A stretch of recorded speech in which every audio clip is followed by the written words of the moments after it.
Hello and welcome to the second episode of VEER Talks. My name is Dr. Ali Mohamad. I'm the founder and CEO of VEER, and I am gladly joined by Nasr, one of my dearest friends, oldest companions, not in age though, companion for a long time, Yeah, just like mentality companion. and one of the very few really respectable Arabic media professionals in Dubai. Don't mean any insult to anybody who works in this industry, but I think we can all agree that having an Arabic PR director at this level is not something that happens every day. And I am very, very happy to be joined by one of the few. Nasr, thank you very much for coming. Thank you very much, Ali. I really appreciate the introduction. Full disclosure though, we used to work together. Those were fun times, weren't they? Yeah, they were the best times. Well, Nasr is a PR professional, a media advisor, and instead of talking about him, why don't I let him talk about himself? Thank you very much again. So, a very short introduction about myself. You know most of it. So I started here in the country in the content domain as a translator, and then I was happily, I happily joined House of Content, and I oversaw the quality of the work at House of Content for some time, and I hope that I did some good contribution to the company, and it's I can successful you're journey. you're still remembered, that's for sure. Yeah. And then from there, it was the natural evolution for a content professional to move into the PR and communications domain. That's where I joined Action Global Communications as a PR manager. And from there, I was promoted to associate director. I oversaw during that period, during the period of like almost 5 years, I oversaw some of the, let's say, most successful PR campaigns in the UAE. As testified by the awards that you won. Right? Yeah, but I'm not here to brag about those. I'll leave those to Action to talk about if they want. I worked closely with some government clients. I worked with the entertainment sector, hospitality sector. I worked across different PR campaigns across different sectors. Recently, I joined a government entity where I'm in charge of their media activities, PR campaigns, anything that has to do with their public communications. I'm in charge of developing these campaigns and overseeing their implementation. Well, this is very interesting, and I would like to go back to how I started about being unique on the grounds of being an Arabic successful PR director. And I think this is a topic that we should tackle. Why do you think it is that the PR industry is dominated by non-Arabic native speakers in the GCC region? Well, I mean, it's a very good starter of this conversation, I believe, especially knowing where we're going. And I believe that the PR industry in general, it's affected by two elements. It's the main triangle that governs the work, which is the PR company, the client, and the media. And sadly, historically, the English media was stronger here in the region compared to the Arabic media, which for reasons we will come later to. And also because of the most important investments and those who lead the businesses, even if it's a local business, those who lead those businesses are foreigners, okay? They are not mainly Arabs. So there is a tendency to favor working with the people who are similar to yourself. Most of the clients, they feel more comfortable when they work with English PR professionals. That said, that's how it started. But currently, it became as a trend where if you have a stronger Arabic team. Not about a stronger Arabic team, where if you have a stronger English team, this gives them more prestige. So you would see PR companies, sadly again, bragging about their native speakers, and by native they always brag about the English capabilities that they have. You would rarely see any PR company that will brag about their native Arabic people. For them, always Arabic comes second. Well, I'm gonna have to testify to this in a way that I'll apologize for again, with all due respect to all our colleagues. But it happens when there are requests regarding content, for example, that it says we require content for this domain, for this industry, this many words. Yeah. Or we require content for this domain, for this industry in Arabic, Yeah. for these words. So the default Yeah. in an Arab country is not Arabic. Yeah, of course. It's always whenever when I was with the PR agency, whenever a client came and asked for any sort of content, whether it is a radio script, whether it is an interview, talking points, whether we're talking about press releases, any sort of content, unless the client specifically, like you mentioned, said that I want an Arabic press release, I want talking points in Arabic, automatically we will start working in English. Even me, as the Arabic guru, I would go and start drafting that piece of content in English, get it approved, and then start working. Have you just on called it yourself a in- guru? Yeah. Listen, I get it. Yeah. So the business life cycle goes like this. Yeah. And And so it even gets funnier. And for me, this is the funniest part of our work, where now it reached to the point where our client is an Arab. He's an Arabic speaker, talking with me, an Arabic speaker. He will start the conversation in English, ask for the content in English, approve it in English, and then ask for its translation in Arabic. again, I get it. It's the life cycle. It's what has been happening for a long time, and it is successful, obviously. Not But- really. We can discuss it later. Yeah. A certain level of success. Yeah. We cannot say that PR in a place like Dubai is not successful. There is Definitely no. It's a PR city, Definitely. and it is successful, Mm-hmm. but it has its drawbacks. Now, again, I am okay with the life cycle, but I see the drawbacks of the life cycle. Yeah. Do you see them? Yeah, of course. Of course. I mean, for me, the most important thing is when things somehow, when you have a backlash from your target audience, when an entity or a company, say a restaurant or a hotel, they have an idea of a campaign and they develop all the content of that campaign in English. And then the only way that they go and target their Arabic audience is through translation, a word-for-word translation. They would even go and you know that you have this sort of clients who will like call you and say like, yeah, but we have that word in English, why it's not there in Arabic? And you try to reason and explain that it's a different target audience, so we need to use different tone, we need to use different language. But still, this tendency to go to the word with what's in English and then translate it into Arabic, more often than not, it's creating crises for the client. And it's about, At least, if not crises, it is creating low quality. it's creating low quality. It's resulting in bad Arabic content, unfortunately, now prevailing all over the internet, just because it's just a translation. But it's There not is only no it's not only creativity the in it. it's not Yeah. not only the content side, Yeah. the communication side as well. Mm-hmm. Now, you get in the PR industry, and again, with all due respect to all our colleagues, but you get people who are supposed to be the Arabic executives, PR executives, PR account executives, and they are much better in drafting emails in English, In English. to the Arabic media Yeah. than they are in drafting emails in Arabic to the Arabic media. Yeah. I mean, look, let's be fair towards the PR industry and towards again the triangle of PR, the PR, the media, and your client.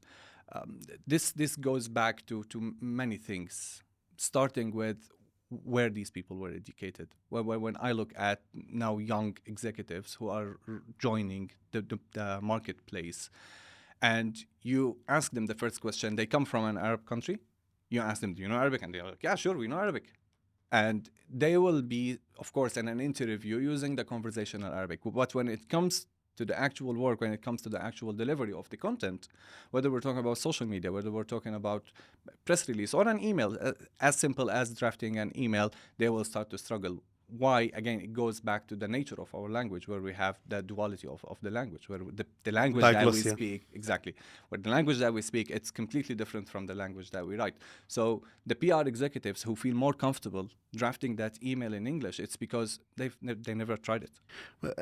Not only that they never tried it, there aren't many successful examples that they can follow. Yeah, Unlike exactly. English, where they Yeah. have templates and they have True. methodology and they have terminology and they have best standards and best Yeah. practices. In Arabic, they have their school education. Which is very limited, which is, So- again, unfortunately, now Arabic is limited to one language that is being taught as just like they take one class in math and one class in Arabic, and that's it. Well, it's going to academics is a little bit tricky, so I'm going to leave it yeah, today. of course. Because we do have great respect for the academic entities that are handling Sure. the younger generation of Arab media professionals, but we also do have a lot to say to them. There are, I mean, talking about that, there are some really courageous and respectful ventures and projects in that domain currently that we're witnessing in Dubai specifically, where we see many platforms now, they are starting or not starting in Arabic and then transferring their content into English. It's pure Arabic. And they are working on really amazing content, inspiring. The work that they are doing, it's inspiring. I'm not going to name drop anyone, but we know of many examples now in the market here in Dubai of projects that are now doing amazing work, especially on social media. You have now real influencers, and again, with all due respect, but let's call them public figures instead of influencers. You have really respectful people with really decent content delivered in Arabic across different sectors, which is really something that makes us happy, as proud. Arabic professionals. And Yeah, proud. definitely. Speaking of influencers, we did craft the name مشاهير تواصل اجتماعي together. didn't we? Yeah, yeah, that was like a really proud moment because it was difficult to say the word in Arabic as مؤثرون. مؤثرون or مؤثرين. It's like, yeah, Well, that's the we thing had that our own question marks. big ones. But the thing is, if we are starting in English, spending our budget on brainstorming, strategizing, creating content, creating the whole life cycle of the project in English, and then we are left with this budget. We say, okay, send it to this translation company, they will handle it. And there are translation companies that are good, that they can handle it, but they end up with this much of the budget. So they don't have the time or resources to spend Definitely. on making it more creative. So we end up with, let's just put it this way, better quality marketing content and PR content in English than it is in Arabic in most of the cases. Yeah, because unfortunately, Arabic, again, it's treated, and we both know of some media entities who have like bilingual media entities. They've always treated the Arabic version of their website or magazine or whatever. They always treated the Arabic version of their content as an added value. They use it just as a marketing tool where they go to their client. If you advertise with us on the English media, you will get a free advertisement on the Arabic outlet. So it's that's how deep it goes. What can we do to change that? I'm going to put it at 3 levels. Mm-hmm. First of all, Arabic content for marketing and PR. Mm-hmm. Second of all, the progression of Arabic media professionals or Arabic PR professionals towards higher positions and them feeling confident enough that they have enough investment in this industry. Yep. And the last one is the overall sentiment of the industry that you have to address everything in English and then put Arabic in the backseat. Mm-hmm. What can we do for each one of these? For me, I would start with the second reason that you mentioned. It's about how Arabic PR professionals, they view themselves. Unfortunately, again, sad as it is, but because of the environment that they are put in, Arabic PR professionals, they always feel that they are in the backseat no matter what they do. And this is a twofold thing. Yeah. Because first, they are made feel this way. Yeah. And second of all, They get comfortable in that.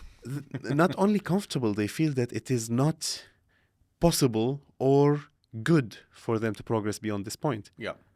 And again, we say this with all due respect to our Definitely. to our No, colleagues. I- We're again- trying to analyze Yeah. and we respect everybody's efforts, Yeah. but it is something that we have to talk about and we have to be bold enough to talk about it. Definitely.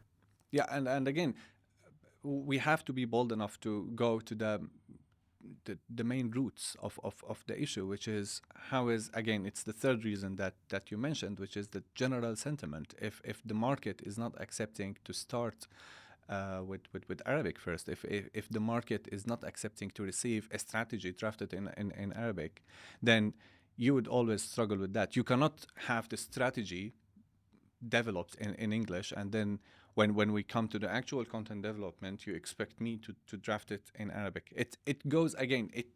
It's the life cycle of. It's the life cycle, and this might be a little bit too poetic or not poetic, where we're going into like psychology here. But if you have something drafted in English, if the strategy was built, if the key messages were drafted in English, it would be really difficult for me to go and draft the content in Arabic and then deliver on what you had in mind when you put that strategy or when you had put that key message. It's like that it goes to the semantics of the language. It goes to the how we analyze language as a human beings. And again, being bilingual, it adds another layer of complication, because some words, when we say them in English, they convey a completely different meaning from when they are translated into the common Arabic. connotations, of course. Exactly. So it goes to that level, which adds to the complication. So unless we start with the root reason, which is how the market is viewing Arabic, unless we build better trust in the capabilities of the Arabic PR professionals and the ability of Arabic language to deliver on the message that you want, even if you are an English brand, even if you are, a Western brand, you still can deliver your message first in Arabic to your Arabic audience. Their defense will always be, yeah, but they know how to speak English. True, but you approach them. It's better to take a step closer to your target audience and not wait for them to step towards you. Which brings me to the elephant in the room. Yeah. Each and every PR agency that is planning to step into the Saudi market are facing a completely different dynamic than what they are used to in the UAE and other parts of the GCC. Yeah. And now they feel that, oops, our late. capabilities in Arabic, this is very important, because it's not only about the capability to write Arabic content or draft Arabic strategies or do anything. They're still writing it in English and translating it to Arabic and going through the whole cycle unnecessarily, but we still have the point where you have to go sit with the client, True. important as they might be, and convince them, and you need your Arabic professionals to be ready to go there and present. How many are? Again, how many are there of these PR professionals?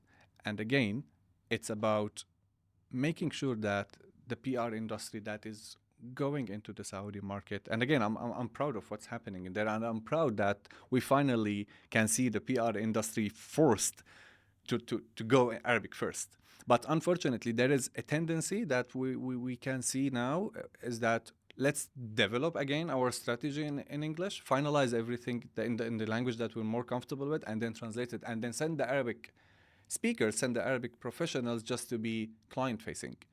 But to do that, I believe for a more successful approach would be to build real Arabic first capabilities for PR industry to realize that. I am going to interject here, because there is a point, a very important point that we cannot neglect, which is the strategy part and the analysis, then recommendations part that comes from experience. True. And those experienced people, the experts, are not Arabic speakers. So it is normal to draft their thoughts in English. But my request or my vision for this is to have equally professional Arabic specialists who can convey this into Arabic, even if the idea itself comes from an English or a non-Arabic speaker in the first place. Understood. No, but also I think the work needs to be in parallel. Yes, definitely. Now you need to enter the market. Now you are a PR agency, you have that potential lead. It's a great lead you cannot miss. Of course, you will not waste 2 years of your time of thriving market there just because you're building your internal capabilities in Arabic. You cannot wait that time. So the work needs to go go in parallel. Yes, you can work on your English strategy planning, do everything that you want, translate it into Arabic, and then go to that meeting. But at the same time, make sure that you're building capabilities, because it will alleviate more pressure from you. It will give you more leads. When you have that strong Arabic uh, capabilities among your team who are capable to go there and do the job, if you give them enough trust, if you give them enough confidence in what they can Enough deliver, delegation. yeah, exactly, then you have better potential. It goes to the business. It will be reflected positively on your business. You wouldn't wait until you hear of that business lead through, again, your own channels. You have huge network, exactly, that you're neglecting, that you're not tapping into properly in order to benefit your own business. So you're missing out. Well, I agree. But one important point that I have to clarify is that neither me nor you have any resentment towards this condition. What we are trying to do is to analyze and give our best recommendation as two professionals from the two sides of the life cycle. And we see this even at VEER, because we, being a media monitoring agency, there is a shift in percentage of coverage on Arabic media outlets compared to English. It is becoming less dominant English today than it used to be, and that's showing in our reports and showing in our analysis. And it is more so on social media. Because on social media, social media, we are seeing an influx of, you didn't like the word influencers, but I mean, for the lack of a better term, social media influencers. Social media influencers who are today professionals in delivering the messages of the brands and the companies and the even the public entities. And those people are becoming more dominant in the industry, and they are in the GCC region available in quantity in Arabic and also in quality.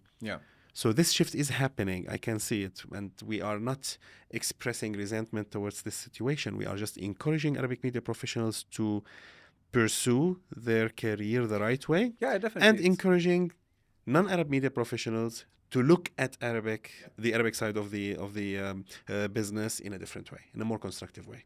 Yeah, so it's not about the resentment about what's happening or about the work model. It, like you mentioned, it has been successful all the time, and it will continue to be successful. But now we have enough capabilities who are able to lead, who are able to take the driver's seat. They don't need to be in the passenger or even in the back seat. Like you mentioned, especially on social media now, we're no longer talking about influencers in the traditional meaning of influencers. We're talking about like really influential people whose voices are heard among the audiences, and these people now are more trusted among the audiences than the English speakers, or again, English or French or whatever the language is. I'm gonna wait until I'm gonna wait to get more statistics on the level of confidence before I make any inferences in this particular area. But what I'm trying to say is that they are available in quality and available in quantity. True. And they are there. They are there to stay, and they are there to grow. Yeah. And I'm happy that they are there. Yeah. Because at the end of the day, everything that is localizing the industry more is something that will help this industry strive and adapt to the media of tomorrow. Yeah, but since we're on this topic and we're talking about influencers and Arabic influencers specifically, again, you're the expert on this one, and you have more data to prove or disprove that. But I believe also now with the influx of Arabic social media influencers, we are more at risk of having, let's call it, breaches of the culture, or breaches of how you can talk to your audience. I'll explain it. It's simple, because some of your influencers now, they think English and they talk Arabic. In that way, sometimes they might say or do something on their channels that is, it will end up creating a crisis for you as a brand. Let's say that you are utilizing Arabic influencers unless you are sure that they have the right level of awareness and understanding of the culture and what is being said, there is that risk of you end up with things backlashing at you. You have that risk of that influencer expressing something that is totally normal in this market in English, but it's a big problem when you go and just say it in Arabic. So that's a silver lining for me when I look at social media nowadays. For me, that's a critical line, whether the kind of content that you're presenting, it's okay if it's delivered in English, or no, it's not okay if it's delivered in Arabic. I rely on two factors. First, the natural progression of both culture and language is not stoppable. So this is something that you remember since we wrote the Modern Standard Arabic White Paper. Yeah. I consent and I agree and I push and I advocate accepting the natural progression of language, watching it, documenting it, and probably regularizing it a little bit, but not resisting it. So the same applies to culture as well. And the second part is I rely on the public taste. Mm-hmm. So I really hope that with time, this trend will produce more, let's just say, visibility on what is good and what is bad, and what is good and what is less good, to be fair. What is acceptable and what is not. And like you mentioned, you put it, I cannot put it better, it's a natural progression. What is now good or what is now acceptable was not maybe 20 years ago. Or not even 5. Yeah, exactly. I remember some things when I first came to the country, and that's only 10 years ago, that were not acceptable, and now they're like totally okay. So yeah, of course, it's a natural progression. So let me summarize. It is a great industry. Arabic professionals need to play a bigger role, and the way the industry looks at Arabic content, the content side of things, and Arabic professionals, the professional side of things, need to adapt to the more persisting requirements of the future of this industry, to have more localized approach to things in the PR and media industry. Definitely, and the young PR professionals or the aspiring PR professionals, the Arabic speakers of them, it's a great market. It's a great industry to join. I always encourage anyone who has that kind of passion to tell stories, who has the passion to promote good ideas, to campaign for things, to advocate any cause that they believe in, to join the industry. It's a rewarding industry, and yes, despite everything that we've discussed, but again, we can see there is a shift. There is now preference. It's easier for you now to find, if you are an up and coming PR professional, it's easier for you to find a job in the industry than it was 10 years ago, because now there is more and more and better understanding of the value of you being a bilingual speaker, being able to deliver in English and Arabic. And that also, it puts more, not pressure, it puts a responsibility on the part of the up and coming PR professionals. Just because you speak Arabic, it does not mean that you are a bilingual PR professional. It puts a responsibility on the up and coming professionals to make sure that they have the right skills, that they have the right talents in order to prove themselves and lead. They follow in the right future. path. Yeah, exactly. And they have very good examples to follow. Yeah. Speaking to one right now. Thank you. Thank you very much for your time and for your listening. And thank you, Nasr, for joining me today. Thank you very much. It was a very inspiring talk. To all our colleagues in the PR and media industries, we said everything that we said with all the love and respect to you. To every Arabic media and PR professional in the region and beyond, you have all our respect and all our thanks to everything that you are doing. And to all our audience, thank you very much for listening, and see you in the next episode of VEER Talks. Take another. Thank you. And cut.